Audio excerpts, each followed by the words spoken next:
Interior के लिए, उसको स्टडी करने के लिए अभी तक हमने जितने सोर्सेज के बारे में पढ़ा है इस चैप्टर में, interior of the earth chapter 3 में, वो सभी सोर्सेज जो हमें इंफॉर्मेशन प्रोवाइड कराते हैं वो इंफॉर्मेशन या तो पार्शल है, या तो पार्शल इंफॉर्मेशन देते हैं, या फिर वो अजम्पशंस बेस्ड है। उनसे हमें जो इंफॉर्मेशन मिलती है उनसे हम सिर्फ एज्यूम कर सकते हैं ऐसा क्या होगा। कोई हमारे पास सॉलिड कुछ प्रूफ नहीं है अर्थ के इंटीरियर को डिफाइन करने के लिए। जैसे कि मैं आपको यहाँ पे एक एग्जांपल देता हूँ। माइनिंग और सरफेस रॉक्स का हमने एक बार पढ़ा था डायरेक्ट ऑब्जर्वेशन में, लेकिन वो हमें सिर्फ क्रस्ट तक के बारे में पार्शियल इंफॉर्मेशन देते हैं। हमें क्रस्ट तक, सिर्फ क्रस्ट, वो भी 3-4 किलोमीटर तक, ड्रिलिंग मान लीजिए 12 किलोमीटर तक का इंफॉर्मेशन हमें मिल जाए क्रस्ट के बारे में। और उसी से जो इनडायरेक्ट सोर्सेज हैं वो तो बेसिकली हैं ही अजम्पशन। मीटियोर से रिलेटेड जो इंफॉर्मेशन मिलती है वो भी अजम्पशन है, ठीक है। क्रस्ट माइनिंग से रिलेटेड जो इनडायरेक्ट इंफॉर्मेशन मिलती है वो सब भी अजम्पशंस हैं, जैसे टेम्परेचर बढ़ रहा है, डेंसिटी बढ़ रही है, ये सब भी अजम्पशंस हैं। इनसे हम कोई कंक्रीट प्रूफ नहीं, कोई कंक्रीट इंफॉर्मेशन नहीं निकाल सकते। अभी तक जो हमें कंक्रीट इंफॉर्मेशन जो मिली है, सबसे ज्यादा जो मिली है, जो सबसे ज्यादा रिलायबल है, वो हमें मिली है सिस्मिक वेव्स के थ्रू। Seismic waves. अब यहाँ पे क्वेश्चन आता है सिस्मिक वेव्स क्या होती हैं, ठीक है। सिस्मिक वेव्स वो वेव्स होती हैं जो अर्थ के अंदर ओरिजिन होता है, जिनका अर्थ के अंदर कहीं भी जिन वेव्स का ओरिजिन होगा उनको हम सिस्मिक वेव्स बोलते हैं। अब इसके होने के कई रीजन होते हैं, जैसे कि अर्थक्वेक की वजह से भी हो सकती है, वॉल्केनिक इरप्शन जब होता है तब भी कई बार वेव्स जनरेट हो जाती हैं, अंदर जो होती है कंपन होता है, वाइब्रेशन होती है, तो उससे सिस्मिक वेव्स ओरिजिनेट हो जाती है। कई बार लावा की मूवमेंट या मैग्मा की मूवमेंट जो होती है अंदर, सॉरी मैग्मा की मूवमेंट जो होती है अर्थ के अंदर, उसमें भी अर्थक्वेक वेव्स हो जाती हैं। ये एक नेचुरल फिनोमेना है, लेकिन रिसेंट टाइम में, थोड़ा टाइम में, ह्यूमन इंड्यूस्ड एक्टिविटीज, जो हमारे जो जिनको बोलते हैं एंथ्रोपोजेनिक एक्टिविटीज, जो ह्यूमंस ने एक्टिविटीज जो कर रहे हैं अर्थ के ऊपर, जो हम बर्बादी मचा रहे हैं अर्थ के ऊपर, बर्बादी ही बोलेंगे, उसकी वजह से भी कई बार सिस्मिक वेव्स पैदा हो जाते हैं, उसकी वजह से भी ट्रेमर्स आते हैं। जैसे कि मैं एक एग्जांपल देता हूं, क्यों मैं बता रहा हूं यहाँ पे, क्योंकि आगे डिजास्टर मैनेजमेंट में हमें पढ़ना है अर्थक्वेक इंड्यूस्ड सिस्मिसिटी के बारे में, कि सॉरी रिजर्वायर इंड्यूस्ड सिस्मिसिटी के बारे में, या रिजर्वायर इंड्यूस्ड अर्थक्वेक्स। जो हम डैम्स बनाते हैं, जो रिजर्वायर्स बनाते हैं, उनकी वजह से भी अर्थक्वेक्स आ रहे हैं। कैसे आ रहे हैं वो सब तो हम पढ़ेंगे, अभी मैंने आपको थोड़ा सा बता दिया ताकि आगे आपको ध्यान रहे जब पढ़ेंगे, ठीक है। चलिए अब हम पढ़ते हैं, वापस आते हैं सिस्मिक वेव्स के बारे में। अब सिस्मिक वेव्स का हमने पढ़ लिया कैसे कैसे होता है, बता दिया मैंने आपको। सबसे जो इम्पोर्टेंट जो सिस्मिक वेव्स ओरिजिन होने का जो रीजन है वो है हमारा अर्थक्वेक। तो ये चैप्टर में अब जो हमारा अगला टॉपिक है वो अर्थक्वेक है। अभी तक हमने इस चैप्टर में थर्ड चैप्टर है fundamentals of physical geography, class 11th NCERT का, ठीक है। इस चैप्टर में अभी तक हमने इंट्रो पढ़ा था थोड़ा सा, उसके बाद डायरेक्ट सोर्सेज पढ़े थे और इनडायरेक्ट सोर्सेज, ये हम पढ़ चुके हैं। अगर आपने वीडियो देखी है तो अच्छी बात है, आपको समझने में आसानी होगी, नहीं देखी है तो पीछे का पढ़ लीजिए, ठीक है। वैसे मैं अपनी तरफ से कुछ क्लियर करता चलूंगा, ठीक है। चलिए तो अब अगला इसमें टॉपिक आता है अर्थक्वेक। अर्थक्वेक के बारे में पहले इंट्रो में एक छोटा सा पैराग्राफ लिखा हुआ है, बता मैंने सब कुछ दिया, लेकिन एनसीईआरटी की लैंग्वेज में एक बार देख लेते हैं। The study of seismic waves provides a complete picture of layer interior. Seismic waves हमें अर्थ के इंटीरियर के बारे में कंप्लीट पिक्चर प्रोवाइड कर देती है कि अर्थ का इंटीरियर कैसा है, कैसे करती हैं, क्यों, कैसे, क्या होता है, क्या इनका रीजन है, वो सब हम अभी आगे पढ़ने वाले हैं, ठीक है। ये एक्चुअली एक्सरे की तरह काम करती है, समझ लो, एक्सरे का काम करता है। एक्सरे क्या करता है, हमारी जो बोन्स होती है वहां से एक्सरे पास नहीं कर पाती, तो वो हमें एक्सरे में क्या पता, हमें पता चल जाता है कहाँ पे बोन फ्रैक्चर है, कहाँ पे नहीं है। इस वजह से इसी तरीके से इनका भी होता है। अर्थ में अलग अलग डेंसिटी के अलग अलग स्टेट में मेटेरियल पाया जाता है। स्टेट से मतलब सॉलिड लिक्विड गैस। इन वेव्स का जब ट्रैवल करती हैं हर मीडियम में इनका कैरेक्टर अलग बदल जाता है। उस इंफॉर्मेशन के बेसिस पर हमने अर्थ का जो एक इंटीरियर का कंप्लीट पिक्चर एक ड्रॉ किया हुआ है, वो हम इस चैप्टर में आगे हमें यही पढ़ना है, ठीक है। सबसे मेजर सोर्स, सबसे बड़ा सोर्स यही है, ठीक है। चलिए नेक्स्ट पॉइंट पाते हैं। Earthquake in simple words is shaking of earth. अब सिस्मिक वेव्स पैदा हो रही हैं। सिस्मिक वेव्स के बारे में हमने पढ़ लिया कि वो वेव्स जो अर्थ के इंटीरियर में ओरिजिनेट होती हैं। कैसे? अर्थक्वेक से। मेजर रीजन अर्थक्वेक है, बाकी भी है लेकिन सब अर्थक्वेक से रिलेटेड ही है। अर्थक्वेक कैसे होता है, अब अर्थक्वेक के बारे में पढ़ना है। अर्थक्वेक का मतलब कुछ नहीं होता, सिर्फ it is just shaking of earth when, क्या बोलते हैं, व्हेन एनर्जी इज रिलीज्ड। अभी आगे बताऊंगा मैं। तो अभी इसमें है कि सिंपल वर्ड्स में शेकिंग ऑफ अर्थ है, लेकिन ये एक नेचुरल इवेंट है। ये मैंने बता दिया आपको, ये एक नेचुरल इवेंट है, लेकिन कुछ ह्यूमन एक्टिविटीज़ की वजह से भी अर्थक्वेक आ रहा है, वो अभी पढ़ेंगे। जो लैंडस्लाइड तो ह्यूमन एक्टिविटीज़ की वजह से आती है ज़्यादातर आजकल जो आ रही है, मतलब आती पहले भी थी, लेकिन अब उनकी इंटेंसिटी बढ़ गई है, वो बढ़ गई है लैंडस्लाइड्स आना, काफ़ी ज़्यादा हो गया है। चलिए आगे आते हैं। It is cause due to release of energy. अभी एनर्जी रिलीज होने की वजह से होता है, which generates waves that travels in one direction. जिसमें क्या होता है, एनर्जी रिलीज होती है। होता क्या है, अभी थोड़ा सा बता रहा हूँ। दो रॉक्स हैं, रॉक्स जब आपस में इस तरीके से ये मूवमेंट कर रही है, इधर मूवमेंट कर रहा है, इधर मूवमेंट कर रहा है, लेकिन इनके ऊपर काफ़ी सारा लोड भी है, जो हमारे जो ऊपर सॉइल है वो भी है, तो इसकी वजह से रुके हुए हैं। मूवमेंट इनकी चल रही है, ये इधर को आना चाहता है, ये इधर आना चाहता है। ऐसे दिखाता हूँ, ये इस तरफ आना चाहता है, ये इस तरफ जाना चाहता है, लेकिन इसके ऊपर जो ऊपर वार्डन वेट पड़ा हुआ है, जो हमारे लिथोस्फेयर का ऊपर जो अपर क्रस्ट का वेट है, ये भी लिथोस्फेयर का पार्ट ही है, उसकी वजह से मूवमेंट कर नहीं पा रहा। कभी कभी क्या होता है कि वो वेट उसको संभाल नहीं पाता और ये निकल जाते हैं अपने, ये अपनी मूवमेंट, एक टाइम ऐसा आएगा कि कभी ना कभी तो लिमिट टूटेगी, वो हिल जाएंगे, अपनी जगह से हटते हैं। तो जब ये हटेंगे तो एनर्जी रिलीज होती है, वो एनर्जी में वेव्स निकलती हैं, वो सिस्मिक वेव्स कहलाती हैं, और इस हटने को, इस हिलने को बोलते हैं अर्थक्वेक। अभी हम आगे डिटेल में यही सब पढ़ने वाले हैं, ठीक है। तो नेक्स्ट पार्ट है कि शेकिंग वगैरह कैसे होती है इस वीडियो का, वो हम आगे पढ़ते हैं अभी।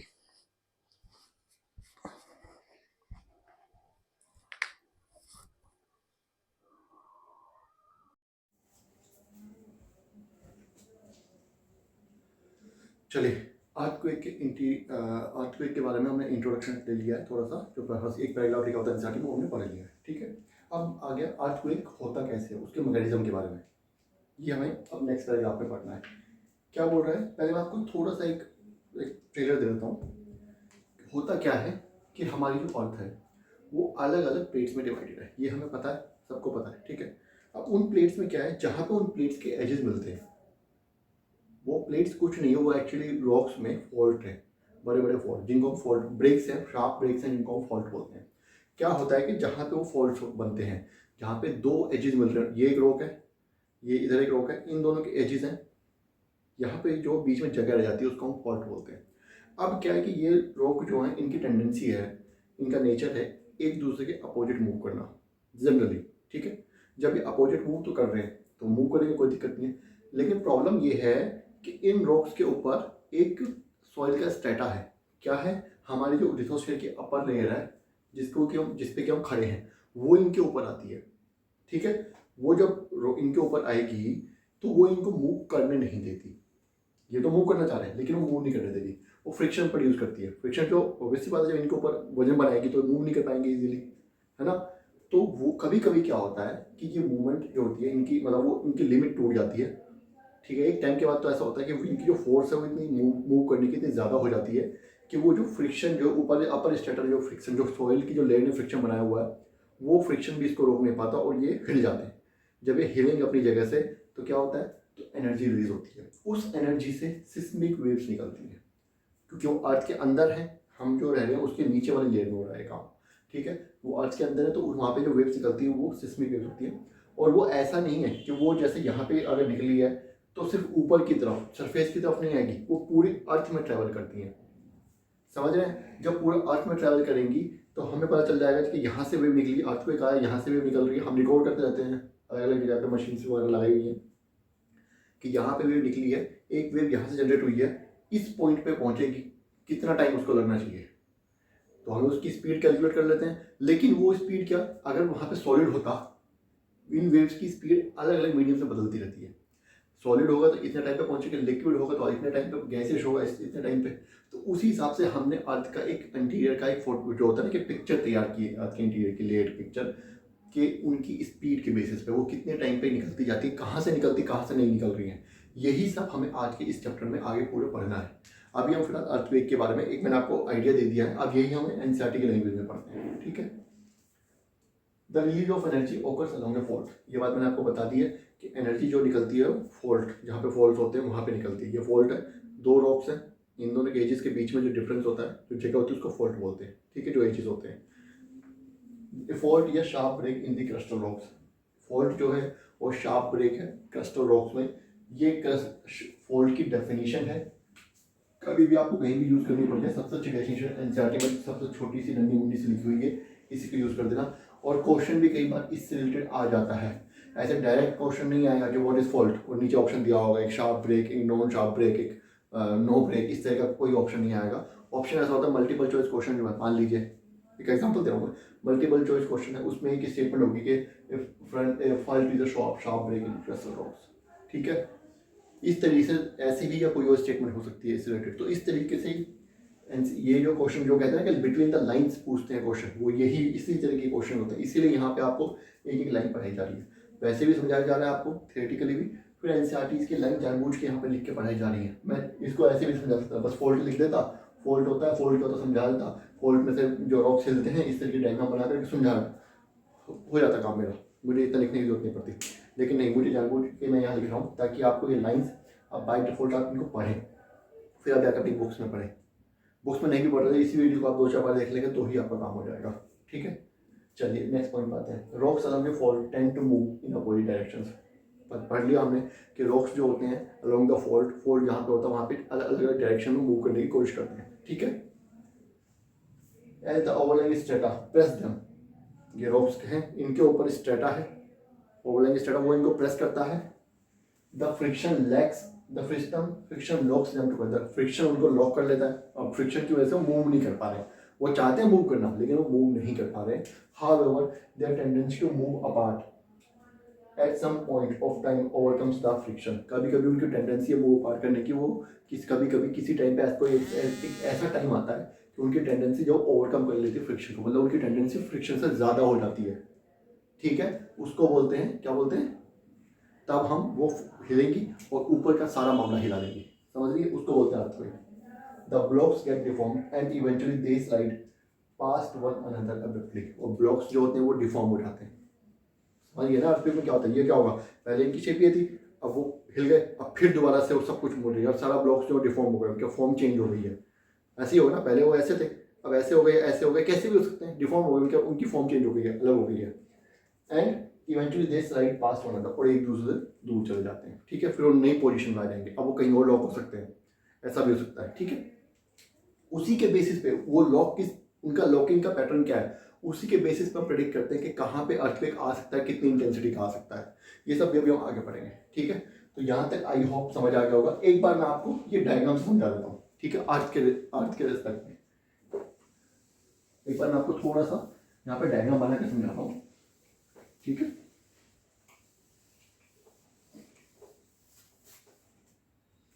ये एक्चुअली क्या होता है, हमारी अर्थ है, ठीक है। तो इस तरीके से ये रॉक्स के ब्लॉक्स हैं, ये हमारे ब्लॉक्स हैं इस तरीके से, ठीक है। इनके बीच में मैग्मा भरा हुआ है। यह आगे की बात है जीएस की, मैं भी यहाँ पे सिर्फ आपको बता रहा हूँ, ठीक है। अब हम दो का एग्जांपल ले लेते हैं, सिर्फ दो रॉक्स को ले लेते हैं इनमें से।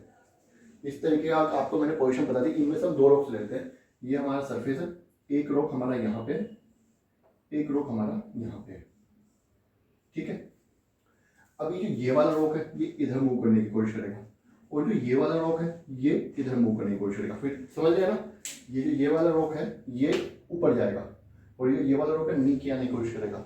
लेकिन क्योंकि इनके ऊपर एक सॉइल की पतली सी परत है, कारपेट टाइप जिसको बोलते हैं, ये इनके ऊपर एक स्ट्रेटा है, ओवरलाइन स्ट्रेटा जिसको बोलते हैं, एनसीईआरटी ने बोला हुआ है। ये इनको ऊपर से प्रेस कर रहा है, तो ये हिलने नहीं दे रहा, समझ गए ना, समझ गए। अब एक काम कीजिए, एक कॉलम, दो कॉलम खड़े कीजिए, दो कॉलम होते हैं कंक्रीट के जैसे, उनको ऐसे धक्का मारिए, वो हिलेंगे। लेकिन उन दोनों कॉलम्स के ऊपर आप एक छत डाल दीजिए, दो कॉलम में चार उनके ऊपर एक छत डाल दीजिए, फिर उनको प्रेस कीजिएगा, वो नहीं हिलने वाले। सीधी दीवार खड़ी होगी वो हिलेगी, लेकिन उस दीवार के ऊपर अगर दूसरी दीवार के मिला के छत डाल देंगे तो नहीं हिलती, वो क्योंकि वजन पड़ने लगता है। वही काम यहाँ पे हो रहा है, इन दोनों ब्लॉक्स के ऊपर वजन पड़ रहा है क्योंकि, तो अब ये हिल नहीं पा रहे। कभी कभी क्या होता है कि इनके जो ये फ्रिक्शन प्रोड्यूस करता है, ये ऊपर वाली फ्रिक्शन प्रोड्यूस करके इसको रोक रही है, फ्रिक्शन तो हो रहा है ना, ये देखिए ये तो मुड़ना चाह रहा है लेकिन ये इनको यहाँ पे रोके हुए है, तो इसने फ्रिक्शन प्रोड्यूस किया हुआ है, इसलिए रोक सकती है। तो क्या होता है, कभी कभी क्या होता है कि इनकी जो टेंडेंसी है वो ओवरकम कर लेती है उस फ्रिक्शन को, और ये मूव अपनी जगह से हट जाते हैं और फिर दोबारा एक नई पोजीशन में आ जाते हैं, तब अर्थक्वेक आता है। और ऊपर का जो भी ऊपर बिल्डिंग्स हैं या माउंटेन्स हैं या जो भी कुछ है, वो सब डिफॉर्म हो जाता है। नीचे का, ऊपर का तो होता ही, नीचे ऊपर का डिस्ट्रॉय हो जाता है, ठीक है। इनकी पोजीशन जो है इंटरलॉकिंग की अलग अलग प्लेट्स की अलग अलग जगह पे, उन्हीं के ऊपर प्रेडिक्ट कर पाते हैं कि कहाँ पे कितना इंटेंसिटी का अर्थक्वेक आने की पॉसिबिलिटीज है, वो हम आगे पढ़ने वाले हैं। तो ये मैं समझाती है आपको डायग्राम फॉर्म से भी, ठीक है, लेकिन इसको बनाने की जरूरत नहीं है, यहीं पे देख लीजिए। आई होप अच्छे से समझ आ गया होगा। अब इससे रिलेटेड कुछ फैक्ट्स दिए हुए हैं इसी पैराग्राफ में, वो हम पढ़ते हैं, ठीक है। चलो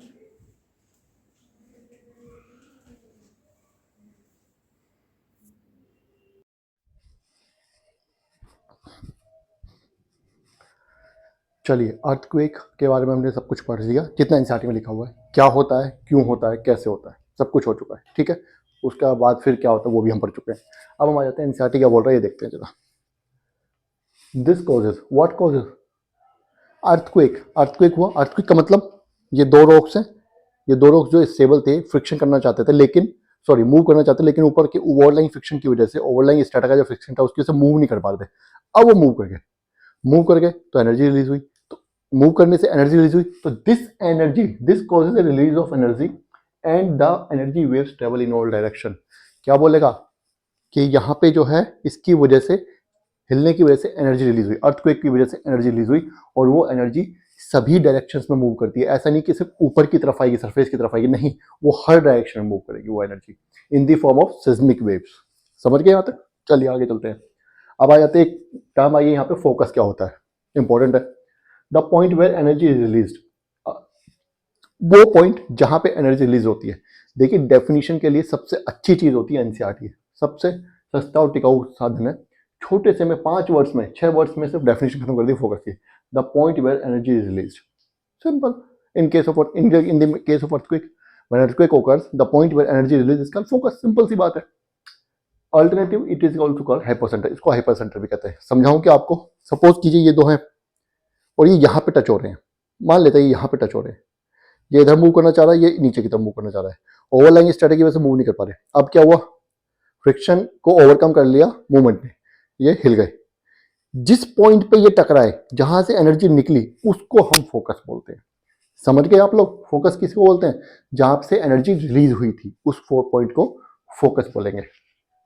अब next, the energy waves travelling in the different direction reach the surface. Energy release हो गई, वो डिफरेंट डायरेक्शन में ट्रेवल कर रही है, लेकिन सरफेस पे भी तो पहुंचेगी कभी ना कभी। अगर हर जगह जा रही है, ठीक है, तो हर जगह सरफेस पे निकलती है।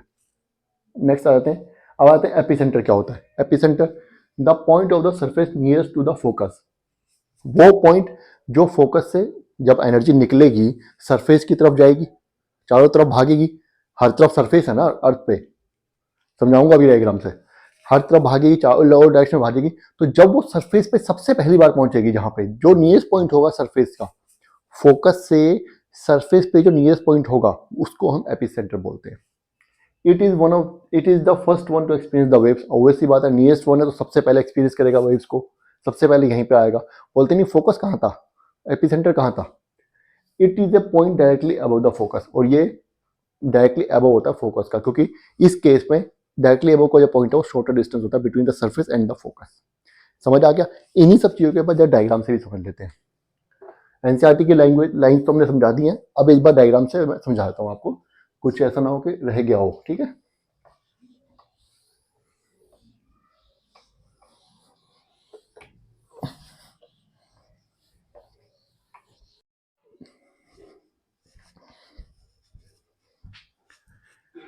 चलिए, जो अभी तक पढ़ा है उसको जरा डायग्राम की फॉर्म में एक बार देख लेते हैं।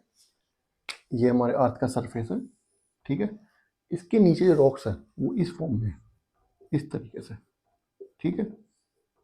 ये अभी हम आगे डिटेल में ये सब चीज़ें पढ़ने वाले हैं। इस तरीके से फॉर्म है, ये लिथोस्फेरिक रॉक्स हैं, इनके ऊपर ये छोटी सी पतली सी परत है जिसको हम कारपेट टाइप बोल देते हैं। इन रॉक्स में जब मूवमेंट होती है तो ये ऊपर वाली परत हिल जाती है, जिस तब अर्थक्वेक आता है, ठीक है। ये डिस्टर्ब होती है ऊपर वाली लेयर, तब हम अर्थक्वेक आता है, यही हमने अभी तक पढ़ा है। अब इन किन्हीं दो रॉक्स को ले लेते हैं। सपोज कीजिए ये सरफेस है, ये दो ब्लॉक्स हैं, ये, ठीक है। ये वाला ब्लॉक जो है वो इधर मूवमेंट करने की कोशिश कर रहा है, ये वाला ब्लॉक इधर मूवमेंट करने की कोशिश कर रहा है, ठीक है। यहाँ तक समझ आ गया? अब जब इधर मूवमेंट करेगा, ये इधर मूवमेंट करेगा, लेकिन ऊपर जो सरफेस जो है, जो ऊपर जो स्ट्रेटा है, अबव लाइंग स्ट्रेटा जो है, वो प्रेशर क्रिएट कर रहा है, फ्रिक्शन बना रहा है, जिसकी वजह से मूव नहीं कर पा रहे हैं। लेकिन एक टाइम ऐसा आएगा जब इनकी टेंडेंसी जो मूव करने की, वो इस फ्रिक्शन को ओवरकम करेगी और ये मूवमेंट हो जाएगी, ठीक है। ये मूवमेंट हो जाएगी तो ये अर्थक्वेक जनरेट होगा। उस अर्थक्वेक में क्या होगा, उस अर्थक्वेक में फिर सिस्मिक वेव्स निकलेगी। जिस पॉइंट पे ये रॉक्स टकराएंगे, ये रॉक्स ऐसे सीधे सीधे नहीं होते, ऐसे सीधे सीधे नहीं होते, ये रॉक तिरछे बिरछे होते हैं। सपोज कीजिए इस तरीके का है और ये वाला इस तरीके का, ये यहाँ पे मान लीजिए टकराए, यहाँ पे टकराएंगे। सपोज कीजिएगा जब टकराएंगे इस तरीके से, इस तरीके से यहाँ पे टकराएंगे, ये पॉइंट है, इस पॉइंट को हम फोकस करते हैं। ठीक है, दोबारा से समझा देता हूँ। ये वाला पॉइंट है जहाँ पे रॉक्स टकराए, इस पॉइंट को फोकस बोलते हैं, फोकस। और इस पॉइंट के डायरेक्ट ऊपर जो पॉइंट है सरफेस पे, जो नियरेस्ट पॉइंट है, उसको हम एपिसेंटर बोलते हैं, इसको हम एपिसेंटर बोलते हैं। ये सरफेस पे पॉइंट है नियरेस्ट। इसके बाद जब अर्थ टकराएगी, इसके बाद जब, चलिए एक चीज़ और बता देता हूँ यहाँ पे, इसके बाद जब वेव्स निकलती हैं इसमें, तो ये सिर्फ एक डायरेक्शन में ट्रैवल नहीं करती है। सपोज कीजिए ये हमारा फोकस है, यहाँ पे अर्थक्वेक हुआ है, यहाँ पे जो है अभी सिस्मिक वेव्स निकली है, तो ये हमारा एपिसेंटर है। तो ऐसा नहीं है कि वेव्स सिर्फ एपिसेंटर की तरफ ट्रैवल करेंगी, नहीं, ये हर डायरेक्शन में ट्रैवल करती हैं। और इन वेव्स का हर डायरेक्शन में ट्रैवल करना ही हमें बताता है कि अर्थ का लेयर्ड स्ट्रक्चर क्या है, अर्थ का जो अंदर का इंटीरियर स्ट्रक्चर है वो लेयर्ड है या क्या है, वो हमें इन्हीं के इस ट्रैवल की वजह से पता चलता है। क्या है कैसे, वो हम आगे डिस्कस करने वाले हैं अगले चैप्टर में। नेक्स्ट हमारा टॉपिक होगा प्रोपेगेशन ऑफ अर्थक्वेक वेव्स या सिस्मिक वेव्स, इनके बारे में डिटेल में पढ़ेंगे। ठीक है, तो आज की क्लास यहीं खत्म करते हैं। इस वीडियो को बार बार देखिएगा और कमेंट और शेयर जरूर कीजिए, सब्सक्राइब तो आपको करना ही है। Thank you.